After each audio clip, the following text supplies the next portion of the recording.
Привет, это Радио Аня, и сегодня у нас получился очень интересный выпуск, потому что мы не смогли придерживаться темы. Сегодня с нами в студии наша подруга Юля Ким, великолепный знаток окружающего мира и бренд-директор Pi Optics. Я очень давно хотела позвать Юлю в подкаст, потому что она меня очень вдохновляет как человек, как женщина, и разговор получился соответствующий. Мы поговорили про смерть, про бессмертие, про эмоции, про отношения с мамой опять, про отношения к взрослению, к принятию. И кажется, этот выпуск получился хоть и не структурированный, но достаточно мощный на инсайты.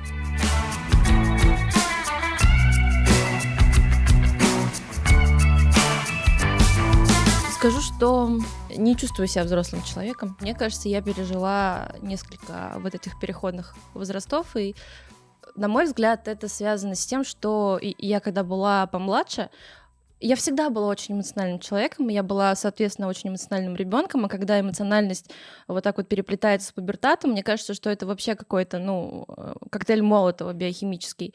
И у меня мама довольно властная. Нет, даже не властная, она сильный сама по себе человек, и мне кажется, что есть вот такой вот образ, даже в культуре стальной женщины с яйцами, это вот про мою маму. Она как будто бы сама того не понимая, своим примером, в общем, во мне какие-то такие маленькие детские вещи подавляла, хотя я понимаю, что, наверное, зла она, понятное дело, никакого не замышляла. И так, повелось, что почему-то я всю жизнь... последние 3 года уже гораздо меньше, но я живу с установкой, что вот быть такой эмоциональной, такой немножко это тупо, и, вообще-то взрослые себя так не ведут, и поэтому у меня моя вот эта эмоциональность, которая на самом деле фундаментальна, мне с ней вообще ничего не надо делать, мне просто нужно научиться жить так, чтобы я от этой эмоциональности не страдала. Все, вылилось в то, что я в себе вот это все подавляла, я пыталась быть такой всесильной, такая вся ответственная, потому что я же уже взрослая девочка, и мне нужно помогать маме, семье, бабушке, братьям и так далее, но против себя не попрёшь. На самом деле я могу поддержать этот конфликт, это буквально та тема, которую мы сегодня обсуждали с моим психотерапевтом. Нам надо перестать записываться после Аниного психотерапевта. В общем, сегодня мы обсуждали как раз-таки историю. У меня всегда была проблема такая, связанная в первую очередь, с романтическими отношениями. Мне было неловко проявлять излишнюю эмоциональность, потому что мне казалось, что это для людей неудобно, некомфортно, это давит на них. И я еще очень тактильная, люблю все трогать. Я вся мы с тобой встречаемся, я целую твой живот, условно говоря. И у меня был один такой достаточно неприятный экспириенс с чуваком. Мне было лет 20, наверное, и я себя очень как 20-летняя девочка такая, вот это все. И в какой-то момент чувак мне просто бросил фразу, что не веди себя так, мне не нравится, когда ты себя так ведешь. У меня есть привычка, я когда хожу в музей, я очень люблю трогать экспонаты. С этим невозможно бороться, я просто люблю это делать. Мне прикольно так соприкасаться с... Ты сейчас так криво на меня смотришь. Я просто, прости, я представляю Пушкинский музей, картины, не знаю, Айвазовский. Ты не представляешь, какой у меня был экстаз, когда я была в музее Ван Гога в Амстердаме, и я потрогала Ван Гога. Я просто представляю такое количество людей. Краска, теплообмен, влажность, так, чтобы она долго пришла Браевич, такая до этого съела тирамису, круассан руками, жирными пальчиками, еще что-то. И такая немножечко погладила картину. Нет, не настолько. Вот, и чувак мне говорил из разряда: мне стыдно с тобой ходить в музей. И, это все реально какие-то поганые такие вещи, которые твою эмоциональность заглушают, и ты потом начинаешь стесняться себя, проявлять в этом смысле. Как раз-таки, когда я не замалчиваю и не скрываю вот эту всю свою гамму, именно тогда получается самое откровенное общение и самое откровенное проявление того, чего я хочу, что будет хорошо для меня и чего я хотела бы получить от другого человека. Взрослому человеку нельзя быть эмоциональным. Есть некоторая такая установка, мне кажется, если большими мазками, да, ты не можешь позволить эмоциям взять над тобой верх, потому что у тебя к условно 30 годам должно уже быть хоть какое-то рацио, скажем так, потому что, как минимум тебе нужно бабки зарабатывать, жить на что-то, все мы шестеренки в этой машине. Системе. Да. И это никак не противоречит тому, что ты можешь быть эмоциональным человеком. Мне кажется, последнее взросление у меня было недавно, я заболела, и мне было очень худо. я не могла особо ни с кем общаться. Единственный человек, с которым я общалась, более того, я 3 месяца спала с мамой, что мне до сих пор иногда бывает стыдно говорить где-то даже друзьям. И я впервые в жизни рыдала на руках у мамы, абсолютно не стесняясь. Ну, то есть сильнее, чем в этот раз, я никогда в жизни, мне кажется, вообще не плакала. И мне кажется, что я за все те предыдущие годы, что я условно как бы мне не додали или я не добрала любви, мы в расчете. Я позволила себе быть ребенком, а ей быть мамой. Если ты во взрослом фиксируешь эту проблему, что мне нельзя быть эмоциональным, ты учишься разрешать себе, потому что иначе ты тогда ничего не хочешь, тогда у тебя нет радости жизни, нет ничего, потому что из этого типа я хочу или реагирую, из этих эмоций вырастает все, что тебе хочется. Но потом ты как бы понимаешь, что эмоции — это секунды. На самом деле это секунды. Ну, то есть я реагирую, например, я злюсь. И ты честно себе в этот момент признаешься, что да, я злюсь. Ну, типа, меня бесит адски это баба, которая смотрит на меня свысока в городской поликлинике. Она прям тварина жирная, ну как бы. И такая, ну окей, ну что, она меня уже бесит. Но есть следующий шаг. Ты не вываливаешь, ты не идешь с этой эмоцией, потому что она проходит, на самом деле, через там 4, 5, 6, 7, лет. Ну сколько? Секунд! Ты просыпаешься через 6 лет и думаешь... Надо было сказать ей, блядь, надо было Стопудово, сказать. блин. Стопудово вообще просто. Но тем не менее, ты как бы понимаешь, что ты можешь трансформировать эту эмоцию. Потому что дальше вопрос экологичности. Можешь ли ты быть неэкологичным? Да, конечно. Но мы не как ты можем. трансформируешь эти эмоции? Я даю ей просуществовать. Мне кажется, что это самое верное решение. Потому что когда ты... Как бы все эмоции, которые мы испытываем, они аутентичны, имеют право на существование, бла-бла-бла. Как только ты пытаешься их подавить в себе, как говорится, вода как бы дорогу найдет, и оно все у тебя не через рот, возможно, не через уши вылезет, а из жопы. Понимаете, да? И это не в самом плохом варианте. Да. А вообще, если прям совсем прижмет, лить может нахрен из всех щелей. А нам это надо? Нам это вообще не надо, по-хорошему. Мы хотим, чтобы эмоции, даже если они там сильные, слабые, неважно, чтобы они плюс-минус равномерно распределялись как бы, да, в жизни. У меня здесь возникло ощущение, что здесь на самом деле нет противоречия, потому что как будто бы ты считаешь, что эмоцию вызвал другой человек, поэтому ему надо типа все рассказать. А на самом деле все эмоции рождаются в нас, и они имеют отношение только к нам. И если ты эту эмоцию родил, то тебе абсолютно не обязательно выливать ее на условный источник этой эмоции. Ты можешь пойти и вылить ее в другое место, но при этом дать этой эмоции жить. Условно, я сегодня в раздраженном состоянии, меня все раздражает. Это не потому, что мир стал такой поганый, они меня все люди эти бесят, а от того, что все, что со мной происходит, рождает во мне волну как бы негативных, допустим, эмоций. А когда у нас все хорошо, то никто тебя не может ничем задеть, потому что вся реакция будет положительной. Человек тебя достал, ты понимаешь, что это не он тебя достал, условно, да, а это ты сейчас в таком состоянии, что человек тебя каким-то образом смог задеть и пробить. Надо, мне кажется, это очень важно, вот там, да, ты в хорошем состоянии, и тебя ничто не может условно вывести из колеи, если ты уверен в своем состоянии. Нихуя. Как-то раз у меня был отличный день, просто офигенный. Проводила я его хорошо с другом. Он сделал мне глинтвейн. Ничто не могло никак повлиять на мое состояние. И тут мне звонит дядя и говорит, что другой мой дядя скончался в больнице. Я понимаю, что я взяла совсем как бы другую шкалу, но я просто к тому, что это тоже, кстати, ты говорила в одном из выпусков, мысль, с которой я очень согласна, это что как-то с годами, если особенно ты сталкиваешься с той же самой смертью близкого человека, очень важно пройти через все этапы вот этого принятия бесконтрольности, но в идеале хотелось бы, конечно, чтобы это оставляло в тебе не вот эту вот черную дыру, да, куда все живое и неживое падает, а вот это вот какое-то легкое, светлое принятие того, что ты ни хрена не контролируешь в этой жизни. И вот это вот, мне кажется, фундаментальный страх, который есть в каждом человеке, просто в силу там нашей начитанности или неначитанности мы по-разному об этом говорим.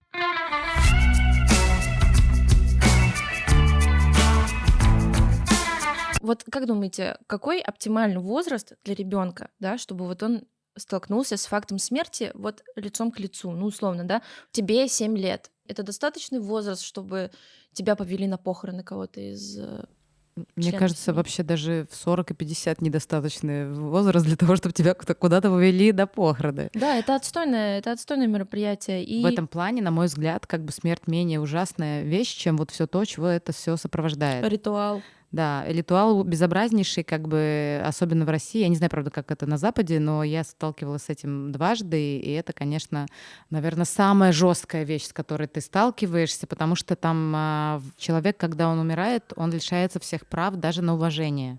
Как бы, и это Абсолютно, становится телом да. просто, которое как бы не... И уже не можешь ты повлиять никак на ритуал прощания с тобой, к сожалению, если твои родственники недостаточно уважительны. У меня просто как раз в юности, хотела сказать, Ань, бесишь.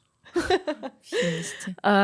был сюжет, случай в жизни, когда чувак из нашей тусовки умер, и он был буддист, а его родители хоронили по всем христианским обычаям, повесили ему крестик на лоб, вот эта вот вся история, и все его друзья, которые, очевидно, как бы тоже были на похоронах, были невероятно удивлены и как-то разочарованы этим таким ритуалом прощания, потому что он, соответственно, совершенно не соответствовал человеку. Мне вот, кстати, кажется, что одна из тем про взросление — это когда ты начинаешь осознавать, что такое смерть, но не на словах просто, а на каком-то физическом уровне. Когда у тебя умирает бабушка, ты перестаешь быть внучкой. А потом, когда у тебя умирает там мама или папа, ты перестаешь быть ребенком. Ты можешь еще какую-то роль себе создать, типа матери, потом, может быть, бабушки условно. Но вот эти предыдущие роли, которые к детству имеют отношение, они заканчиваются. И это вот тоже как бы такой переломный момент, по крайней мере, у меня в жизни был. Я обожаю тему про смерть. Я просто сидела и такая, Я тоже. неужели мы реально сейчас это будем обсуждать? Блин, это так круто. Я тоже очень люблю. Я обожаю. Я столкнулась со смертью первый раз в 14 лет, и у меня одновременно умерло 4 человека. Моя подружка из школы, которая оказалась в Беслане, и мой лучший друг с дачи со своими родителями. Жестко. Я узнала об этом в один день. 4 человека, мне 14. И вот это было жесткое столкновение со смертью. Лучше бы меня подготовили на хомячках, если честно.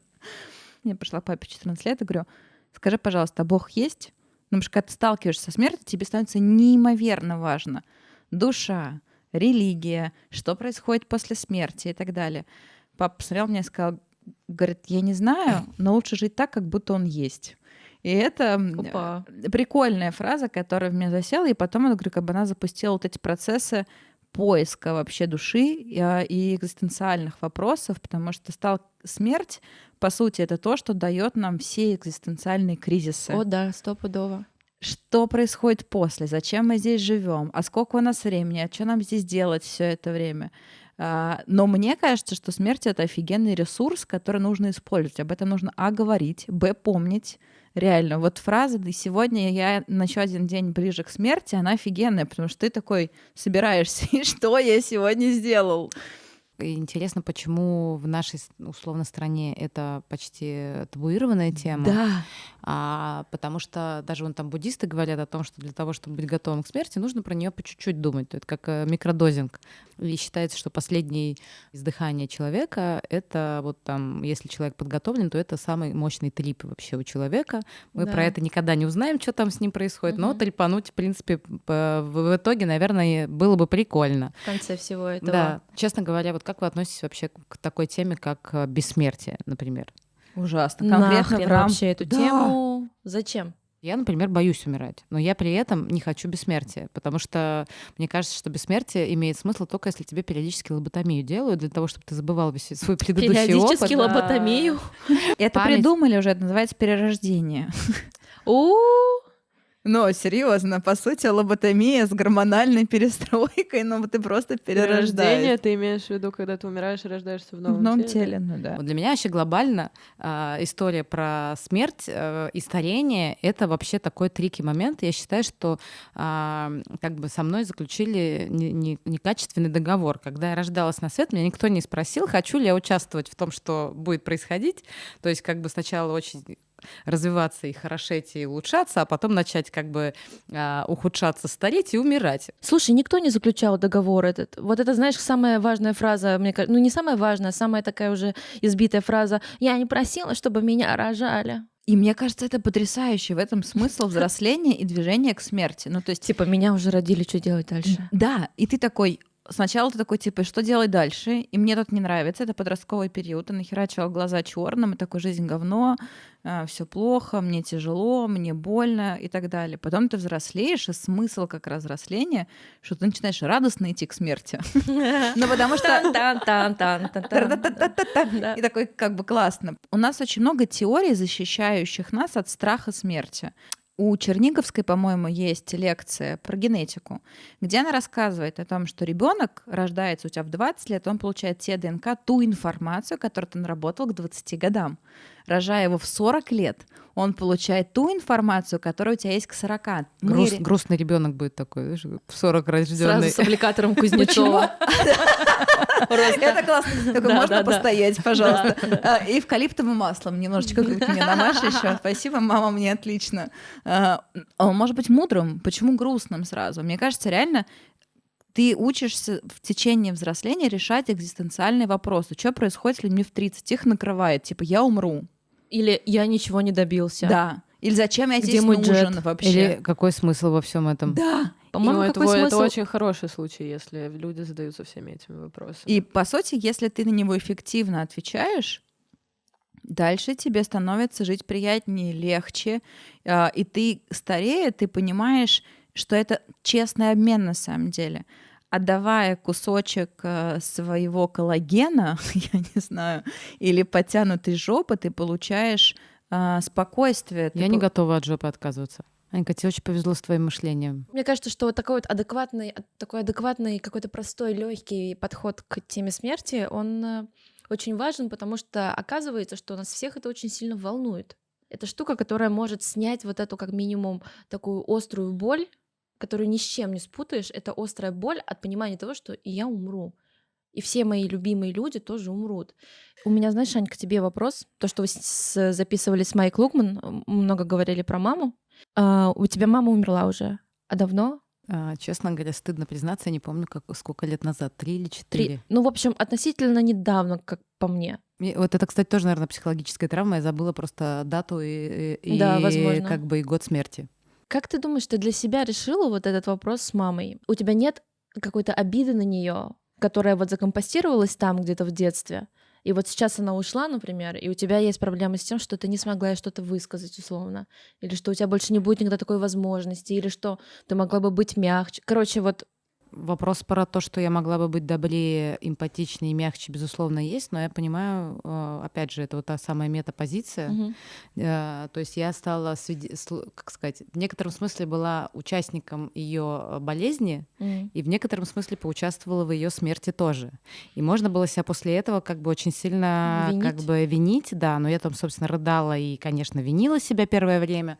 Потом и открылся шлюз там любви и вот этого всего, и я, конечно, ходила и говорила, как так получилось, что я вообще не могла к ней проявить хоть чуточку, там, не знаю, доброты, эмпатии, какого-то там не жалости хотя бы и так далее. Я просто, опять же, так как я в тот момент уже чуть-чуть была прокачана психологически, я понимала просто, что в каждой ситуации мы действуем из максимальных возможных как бы, возможностей, в которых мы находимся. В тот момент я была в том психологическом состоянии, что я по-другому не могла проявиться.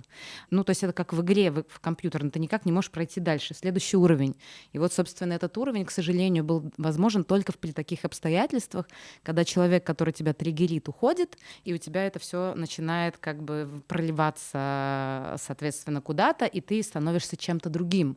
И в этом состоянии ты вдруг можешь уже действовать. Любить человека. Да, например. Да. Принятие, да, какое-то нужно. У меня была такая привилегия понять это при ее жизни. Наконец-то сейчас, когда я отстрадала все свое детское, я получила все то, что мне казалось, что мне не додали. Я вышла в ноль, свела дебет с кредитом, и сейчас я уже себе позволяю с ней гораздо больше. И так как я позволяю себе быть с ней тупым ребенком, условно, да, она наконец-то расслабилась и поняла, что ей нужно быть мамой для своего дурацкого ребенка, который вообще непонятно, что будет делать в этой жизни. И как-то мы эти силы выровняли. И очень верно ты сказала, что вот у тебя не стало мамы, не стало папы, и ты перестала быть ребенком для кого-то. И это тоже очень круто, потому что я понимаю, что вот пока у меня есть родители, я имею вообще все права де юра, де факто, похер вообще. быть ребенком. Я планирую быть ребенком с ними вот до победного вообще. После нашего выпуска с Майей моя мама послушала его и написала мне очень интересный отзыв. Сейчас я его возьму, чтобы протестировать вам. Как-то в подкасте потерялась именно личность мам, как будто есть универсальная формула воспитания детей, и мамы что-то детям должны всегда, даже после кончины.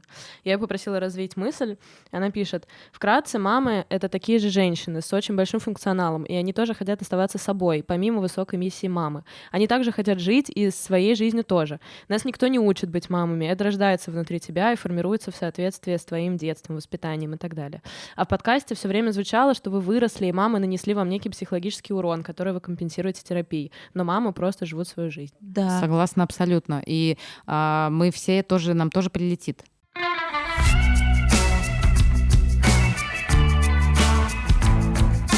Когда я заболела, очень уязвимое было состояние, и оно в том числе уязвимо для всяких мыслевирусов, которые появляются как раз в самое такое отстойное время, когда под тобой почвы нет вообще ни хрена, и я вот лежала, рыдала в соплях вся и думала: пиздец, у меня накоплений никаких нет. Я вообще не знаю, как пользоваться медицинской страховкой. Мне кажется, я счетчики снимала в последний раз в жизни лет 5 тому назад, и то по какой-то случайности. И мне казалось, что я настолько неказистая, что я какая-то нелепая, неуклюжая и совершенно никак не приспособленная к вот этой большой взрослой жизни, что у меня начинался какой-то стресс, там чуть ли не до панических атак. Мне казалось, что у меня нет вообще ничего, с чем я могла бы вот сейчас вот так вот все это взять, уйти из своей зоны комфорта и сказать себе: все нормально будет, Лёг. Это как бы та часть взрослости, такая вот самая бытовая, которой у меня нет, и вот у меня ощущение из-за этого до сих пор, да, что я совершенно не готова для взрослой вот этой жизни. Это совершенно не означает, что ты взрослый или нет. Мне кажется, мы здесь собрались для того, чтобы посмотреть, а можно ли вообще быть взрослым, например, и реально не снимать счетчики. У меня муж, например, этим занимается. Я даже не хочу об этом думать. А вы не знаете, какая мысль возникла сейчас? Возможно, мы путаем, не путаем, или, по крайней мере, смешиваем понятие взрослый и самодостаточный. Потому что как бы в ситуации, если мы говорим про самодостаточность, по-хорошему неплохо было бы все уметь самому, чтобы вообще ни на кого, по большому счету, ни от кого не зависеть. То есть ты можешь и счетчики сам, всегда можно, безусловно, обратиться к какому-то человеку, как ты говоришь, аутсорс там, и так далее и тому подобное, но в целом, наверное, неплохо бы какие-то базовые вещи уметь делать для того, чтобы действительно иметь более свободную позицию, например, там, да, то есть иметь деньги для того, чтобы не зависеть от родителей или от партнера, разбираться в финансах, там, разбираться в не знаю, в юриспруденции для того, чтобы тебя... было бы неплохо, конечно. У меня вопрос такой злободневный. Скажите, меня бесит все мои друзья, которые вдруг резко начали как бы всекаться в инвестиции. Вот они посмотрели 3 урока от Тинькофф инвестиций, и они что-то там покупают. Люди, которые там, я не знаю, 2 через 2 работают. Купил золото тут. Как люди? Купили золото, и ладно, чего ты переживаешь на эту тему? Это потому что... У меня ощущение, что, пиздец, если я сейчас не куплю пару акций Netflix, то я точно буду с голой жопой через 10 лет. Я, на самом деле, задумываюсь тоже об инвестициях, и у меня все время не хватает на это времени. И я все время думаю, что, Ань, я же вот про это и про то, я действительно хочу свободы, чтобы, не дай бог, не оказаться, как вот эти все старушки и дедушки. Я прям реально хожу по городу, меня ранят пожилые люди, я не могу пройти мимо, если там не купить им что-нибудь, не дать им денег. Один раз даже дала денег женщине, которая просто сидела на остановке и ничего не просила. Может, мне нужно посидеть просто, ты не очень выглядишь. Ты не очень выглядишь. У меня трешка на Остоженке, она бы тебе такая. У меня, есть адовый страх на эту тему, но я почему-то ничего не делаю для того, чтобы это не произошло, кроме того, что я лет с 20 коплю деньги. Молодец. И ты с 20 вот прям стабильно копишь деньги? Я никогда не жила на все деньги, которые я зарабатывала. То есть у меня есть... Но, опять же, это к вопросу, вот ты говоришь, что ты в 28 осознала, что у тебя нет накоплений и все остальное. У меня, к сожалению, базовые были такие истории, что у меня ничего не было, и надо было откуда-то это получать. К сожалению, мне нужно было самой как-то крутиться для того, чтобы у меня были карманные деньги и вообще что-то там. Я даже, не знаю, рассказывала, не рассказывала, один раз обнаружила тайник под кассой с деньгами, и там, в общем, прикарманивала все время каждую неделю, и, в общем, была богатой шестилеткой, 7-леткой. Вот, в общем, у меня сложные отношения с деньгами, я учусь на себя их как раз тратить, чтобы кайфовать от этого всего, но не могу избавиться от этой внутреннего ощущения вот этой голой жопы, условно, которая может наступить в любой момент, как только ты перестанешь быть интересным, перестанешь в какие-то там, я не знаю, тренды попадать, зачем-то быть нужен другим людям. У меня очень большой страх этого, того, что ты в какой-то момент будешь никому не нужен. Вот почему-то это адский страх, и он связан у меня со старостью. Как бы богатый и как бы пожилой — это не так страшно, как бедный пожилой. О, да. Вот. А если ты еще знаменитый, богатый и пожилой, то тебе как будто бы даже здесь прощается возраст. Ты становишься вне возраста. Мне кажется, просто 3 разных темы. Одна про то, что мы живем в пузыре, который накладывает на нас очень много, типа, должен. Вот все инвестируют, и я тоже должен. Что-то все инвестируют, да. Да. Ты, может быть, не хотеть, почему тебя это бесит? Ну, как бы, в смысле ты не инвестируешь? Серьезно? Меня это бесит, потому что я, с одной стороны, понимаю, что, ну, вроде бы неплохо, как бы там, да, задницу прикрыть, чтобы было что-то у тебя, а с другой стороны, мне это так неинтересно. Мне вообще вот похер мне на эти инвестиции, и Тинькофф банк меня тоже бесит вообще. Мне это нахер не надо. Я просто хочу много зарабатывать, чтобы что-то всегда было. Это, знаешь, я послушала после прихода к нам буддийского монаха, я решила переслушать цикл лекций про буддизм. И наткнулась на прекрасную мысль, потому что все люди делятся на 2 типа. Гениально, в буддизме тоже.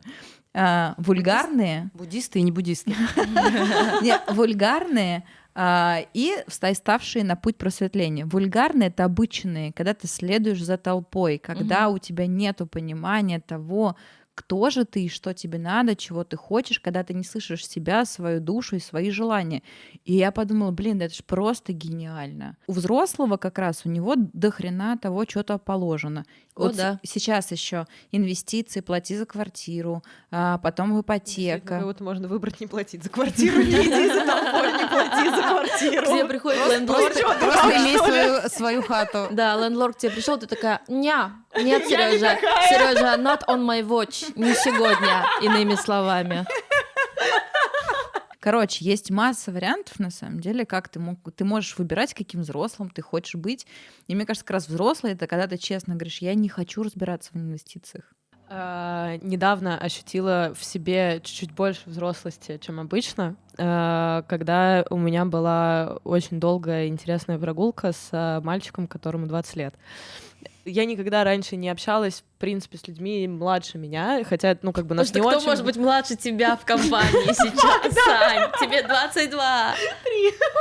Почти 4. В общем, он как бы супер классный, интересный чувак, и только за время нашей прогулки я очень сильно почувствовала, как вот эта взрослость — это моя способность выбирать, о чем париться и о чем не париться.